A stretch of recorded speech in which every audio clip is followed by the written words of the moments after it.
Ah oui, l'éducation au pays des hommes intègres. Famille, recevez les salutations du BC.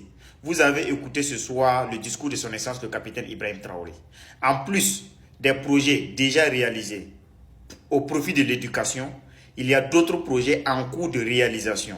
Famille, avec son Excellence le capitaine Ibrahim Traoré, le développement ne se fait pas dans un seul domaine, ni dans une seule ville, mais sur toute l'étendue du territoire national et dans tous les secteurs. Famille, on écoute son Excellence le capitaine Ibrahim Traoré et on donne ses avis dans les commentaires. Merci camarades. Dans le domaine de l'éducation, plusieurs projets ont eu lieu, notamment donc la mutation et la modernisation de nos structures éducatives, des constructions qui désormais vont aller en hauteur. Et donc il y a un projet pour que 2026 soit le début effectif de l'implémentation de ce type de centres d'éducation tout au long de l'année et partout sur le territoire national. Vous savez bien que nous sommes dans une mutation pour amoindrir un peu l'effet de l'enseignement général et mettre l'accent sur l'enseignement technique et professionnel.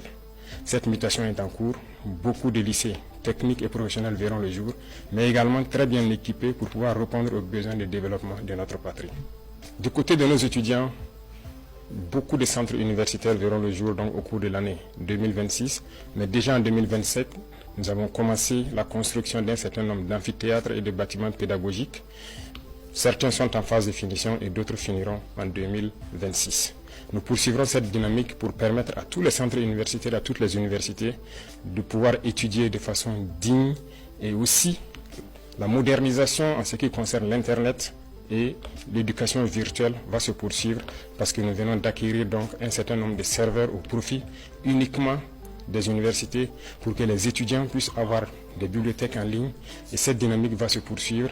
Les laboratoires vont continuer à monter en puissance et nous allons ainsi donner un espace à nos étudiants de faire des cours théoriques mais également de faire la pratique et de s'exprimer pour que petit à petit leur éducation passe d'une éducation théorique à une éducation pratique pour la production au profit de nos populations.